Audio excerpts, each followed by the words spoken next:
So, President Mahama, you prefer to be called just John? John is fine. So, welcome to London, and Thank you you're very here much. to give a lecture on the transformative effects of technology in 21st century Africa. Great to welcome you here for this RAS interview. 30 years after the end of the Cold War and the restoration of multi-party democracy in Africa, there are added challenges emerging with French Sahelian revolts and protests against France and its so-called neo-colonial interests, and the threat posed by jihadis. What are your thoughts about the way forward to counter the emerging terrorist threat? First, let me just comment on the developments in West Africa. Post-colonial West Africa, France maintained quite a close relationship with its colonies or previous colonies. UK has been a bit more detached and left its colonies to fend for themselves. It is a pushback against that stronghold, in respect of them wanting to manage their own affairs. Africa's demographic is changing. There's a young and growing population that is exposed and enlightened, knows what's happening in the world, and are not prepared to be tied to anybody's apron strings. I mean, our young people are tired of living on the richest continent that has the poorest countries, and they believe that with the kind of resources Africa has, it should be able to leverage itself and create a better life for its people. Be that as it may, the countries in Africa have not grown at the pace that keeps up with the changing demographic. It was estimated that to be able to provide enough jobs and provide sustainable living for Africa's population, Africa needed to grow at 8% and above consistently for the next 15 to 20 years. Unfortunately, growth has been sluggish. I mean, sometimes in some countries when they've picked up, there was a time when Ghana was the fastest growing. We got 14% GDP growth. But then there comes a world economic crisis or a shock, and then things, go back and you have to start all over again. And so we've not been consistent in terms of creating opportunities for young people. And once that happens, then it means that people who have, some adverse feelings towards the state, they feel that the state does not exist for them, become easy recruits to, ideological insurgencies and terrorism and others. So yes, the threat is mainly Islamic. There are different groups, Al-Qaeda, ISWAP, and all the other groups that are taking advantage of what the situation currently is. It started in Mali, northern Mali, and it was an agitation by the Tuareg people mainly because they thought they felt marginalized. But since then, other groups have infiltrated and spread broadly across the Sahelian belt. And so it's a threat not only to the Sahel, but there's always the fear that it might spread downwards to the coastal states. So how would you address the specific problem relating to the youth and the appeal to the youth that you mentioned there? I do think that we must do the things that make our economies create more opportunities for young people. And to do that, we must begin to think outside the box. I mean, we've practiced this model for how many years and it's not working. And so something must give. Africa must make more from its natural resources to create a better life for its people. And so one of the things would be to see how we're just not extracting and exporting, but that we're adding value to those things, creating jobs internally. I mean, since gone to Gaggisberg, we've exported raw cocoa beans. Why are we not producing the butter? Why are we not producing the chocolates? We've been exporting raw gold. Others are refining it. And they say because you don't have an LBMI certification, you cannot refine gold unless you have that certification. That certification comes from elsewhere that does not produce gold. We must act in concert to change the structure of the world's economic relations in order that Africa can have a fair chance to be able to create, opportunities for its population. Parselelo. Okay, yeah. I was going to go right on to the a follow-up question about whether ECOWAS could have done things better in handling the coups in the Sahelian coups. Because I'm interested, Mr. President, in taking you up on what you're saying about the kind of youth productivity and employment crisis, and these young putschists coming into power with kind of Sankara-esque idealism, and what you think of that, and then you have ECOWAS on the other hand, with profile of leaders, let us say, of a certain age, basically completely shutting the door on these coup leaders. Could ECOWAS have done things differently? No, I think that what ECOWAS did was just to apply the rules in the book. But remember that those rules were formulated years ago. That, if there was a coup d'etat, this is what you had to do. You had to expel the country, place sanctions on the country, and so on and so forth. But we need to look at those rules again and note it, and also note that these coup d'etats that are happening are the result of a loss of faith of our young people in our democratic experiments. Our young people are tired of corruption. They're tired of the poverty. They're tired of poor infrastructure. And they believe that the democracy is not delivering the dividend for them that is required. And so that's why, there's this pushback. And so we need as ECOWAS to sit again and look at those rules that were set, that you sanction countries, you expel them from the union and all that, and come out with new rules of engagement. I do think that as a sub-region, we're not cooperating enough.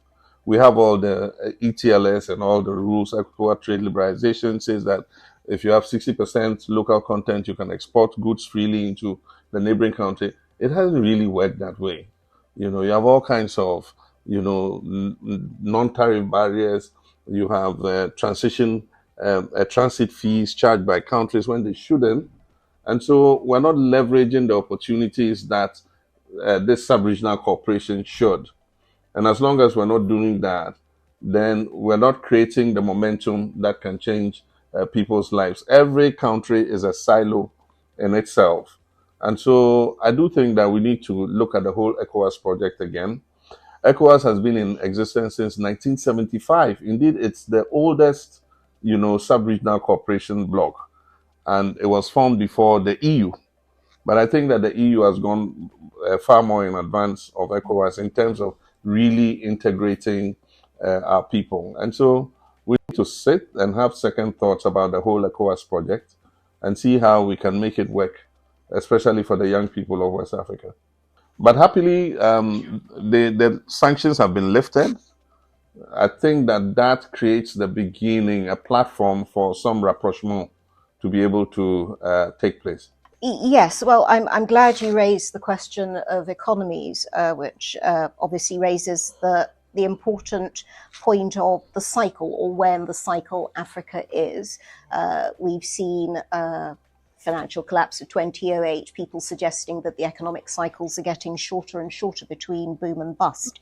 The suggestion is that Africa may either be on the verge of a renaissance, depending on who you speak to, or indeed on the verge of a depression. It's a very variable picture. Even as people are enthusing about the potential of the AFCFTA to create that kind of internal knitted market that you're talking about and reboost economies. I wondered if you would describe yourself and your approach to the AFCFTA, the African Continental Free Trade Area, as Nkrumahist, and what your thoughts are of its potential for transforming the continent's economies. I think that we've all come to the realization that Nkrumah's call for African unity was justified. And he had advocated that we should unite quickly before we get used to living in our independent states with our own flags and national anthems. Unfortunately, he did not win the argument, and we are 54 countries. And so a time came when we said, okay, we lost that moment. There's no way we're just going to suddenly integrate 54 countries in a flashbang. And so happily, we have 5 sub-regional groupings on the continent. And so the decision was taken at the time that, okay, why don't we go ahead and consolidate the sub-regional groupings? And when we have done that, we open up, trade between the sub-regional blocks and use that as a building blocks to eventual continental unity. I was the chairman of the high-level committee on trade that was the precursor to the African Continental Free Trade Area. There are 2 stumbling blocks to the success of African Continental Free Trade. And the first one is just even the availability of the infrastructure for trade. All the trade routes, shipping routes, are not geared towards trade between Africa. They're geared towards trade with the rest of the world. Mm-hmm. And so they're geared towards taking raw materials out of Africa and bringing finished commodities back in. And so if you wanted to ship tea from Kenya, you were more likely to have that that tea being transshipped from some other continent before coming back to Africa. And if I wanted to send, let's assume we were exporting cocoa products to, say, Sudan, the products will probably go to Europe somewhere, be transshipped through Dubai and somewhere to Sudan. So the infrastructure itself does not exist for that kind of trade. And so one of the things we must look at is how do we improve the trade infrastructure in Africa in terms of railways, in terms of road transport, in terms of direct shipping. Even if I wanted to ship a container from Accra to Monrovia, which is in West Africa, and I ship the container from Accra to London, that container is going to get to London before the other container gets to Monrovia. So those are the structural rigidities that we have. The next is that we have contained our production in silos for so long that even gearing up productivity to be able to get the goods to export to each other, we do not have it. In Ghana, our manufacturers have been producing for a 30 million market for years. And so how to leverage that production to a 1.3 billion market does not take place overnight. And so changing the orientation of our manufacturers to know that it's okay to ramp up production, put in new production lines, find new markets in the rest of the continent is something that we have to do. And that's why I'm advocating a 24-hour economic policy, asking our manufacturers to put in additional shifts, increase production. We have a pharmaceutical industry in Ghana that has been producing mainly for the Ghanaian market. I made some investment there. I gave them 50 million cedis at the time, which was about $10 million to expand their production so that they could export into the ECOWAS trade area, because at the time we were signed up to ETLS, but not to African Continental Free Trade. So some of them ventured into Sierra Leone, Liberia, into Burkina Faso. And so you still find Ghanaian pharmaceuticals in those countries. But how do we ramp it up to not a 300 million market, which is the ECOWAS market, but to a 1.3 billion continental market? Those are some of the things that we as a continent must resolve. Do you think the political will and business will and interest are there to ramp up the production? I do think they are there. It's a few infant steps at a time, but I think it will pick up as we solve the rigidities. For instance, we are looking to raise money to build the Abidjan-Lagos highway. I mean, if you look at West Africa, the biggest trade volumes are in that corridor between Lagos and Abidjan. And yet there is no highway that allows seamless movement of goods across that corridor. And so when I was president, we signed the MOU for the Abidjan-Lagos corridor. And I think it's gotten to a stage where they're ready to go on the market for funding to build that corridor. If they do it, and we reduce the snap checks and all the police barriers and all the impediments in that way, and that a truck can move seamlessly from Lagos to Abidjan to deliver goods, I think that will be the beginning of something. I know that in East Africa too, some investment in the rail is taking place in Tanzania and things to open up landlocked countries to the ports. So we're beginning to see a movement. Something is beginning to happen. And like I said, these are infant steps, but if they pick up, I'm sure that things will change on the continent. Parselelo. Mr. President, can we go back to the democracy question? You've been an incumbent, an election observer, and now an opposition presidential candidate. What are your thoughts on how electoral commissions should be designed to minimize partisan bias? I've participated in many elections in Ghana as a participant, a direct participant, but also as an observer in many other elections all across the continent. And for one, you need an independent electoral commission. And in most countries, in the reports that I've written as an observer, is that the nations should have electoral commissions that are independent and autonomous and not under the control of any government. Now, what happens is you assume that the commission should be independent, but in many cases, it is not so. Let me use my country, Ghana, as an example. We've had an electoral commission that has been a model for the whole of Africa because of the innovations that we have introduced at every stage of the way. Anytime we've had an election, we look at what went well, what didn't go well, and then we make reforms in order to improve the election. And because of that, it has created some of the best electoral processes that Africa has. Unfortunately, you get a government that comes in that appoints people who have a known partisan record, onto the commission. You'd as much as possible want to appoint people who are credible, who are respected, who everybody knows, would be neutral. But this is a government that has a record of appointing NPP people onto the Electoral Commission.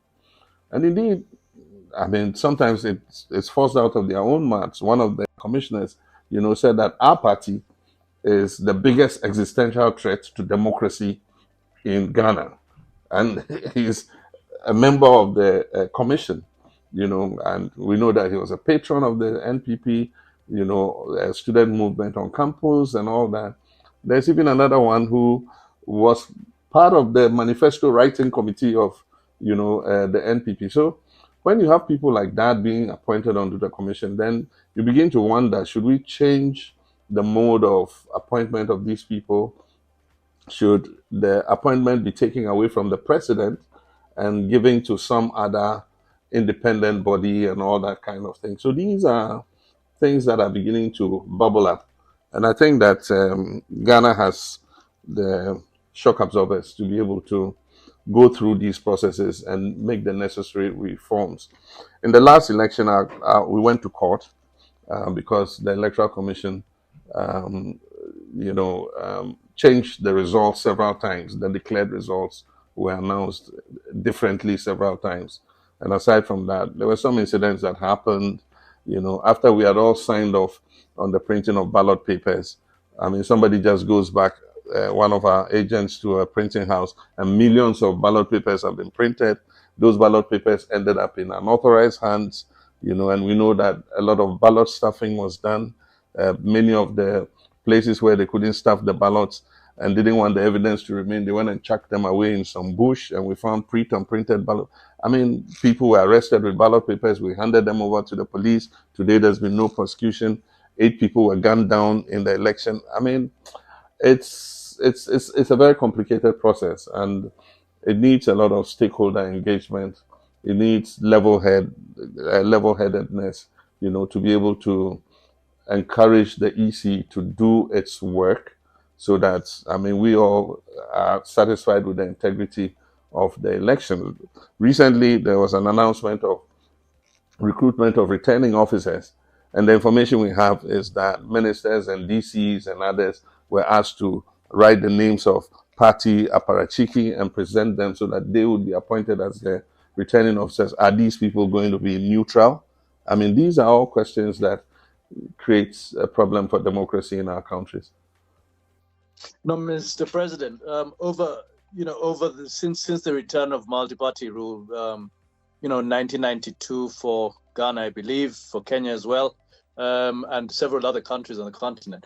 We seem to have been running around in circles on the issue of electoral integrity, creating independent institutions, and so on.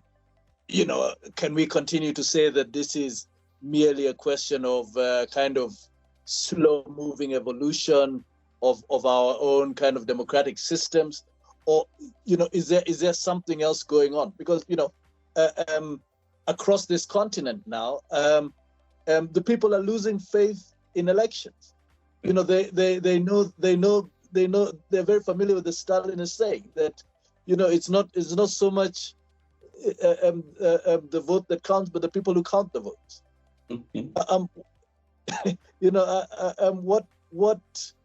What's going on? You've been around the block. Yeah, Parselelo, I agree with you, and that accounts for part of the deterioration of the faith of our young people in our democracy. Because, they say, what is the essence of voting every 4 years when I don't see it creating any opportunities for me? And so we must not only vote, but we must consolidate our democracy, strengthen our institutions, improve our economies, and create opportunities for young people. Unfortunately, from time to time, you get a government and a leader who comes who takes things back. We've been trying to build up the institutions, the judiciary, and all the other state institutions, and then suddenly you come with a president who packs the courts with, people who have known party affiliations. Even though there's no cap or a ceiling on the number of Supreme Court judges, there comes a president who appoints the most judges in history. Just because you want to dominate the courts. We have problems with our judiciary's neutrality. There have been 2 interlocutory injunctions that were placed, one on the president and another on the speaker. And then suddenly the judiciary call for hearing of the interlocutory injunction against the speaker, when the interlocutory injunction against the president was filed first. And it leaves a sour taste in people's mouths. So I am for strengthening state institutions, and I believe that over the years from President Rawlings, even though President Rawlings came out of a military regime, he did well, especially considering the fact that he was the first president after the promulgation of the 1992 Constitution. He did well to start to build up those institutions. President Kufuor came, he's a known Democrat, and I don't think that there were those tendencies. President Mills, who's an alumnus of this university, was a perfect Democrat. I came and I did my best. I never ever interfered with the judiciary in any way. I never interfered in the working of state institutions. But unfortunately, I can't say the same for the last 7.5 years. You paint a troubling picture of democracy and you refer to interlocutory injunctions and the process surrounding the anti-LGBTQI bill. Your comments on the impending passage of the bill and the politics around it? It was a bill that was moved by private members. We call it a private members bill. And there were 4 members from the NDC side and 1 from the MPP side. So we can say it was a bipartisan bill. The bill has been in Parliament for quite a while, and eventually it was passed. Now we're faced with, when a sovereign parliament has passed a bill, can anybody say that bill should not pass? It's weighing our democracy, because the people's representatives have voted and it was unanimously passed. There was no objection. But it goes to the president, and the president says that the Attorney General has advised that he shouldn't sign it because it places a charge on the state. And the rule says that a private member's bill must not place a charge on the state. Article 108. Yeah. But the Constitution also says that after Parliament has finished the bill, it shall present the bill to the President for signature, for assent. And the President can assent and it becomes law, it becomes an act.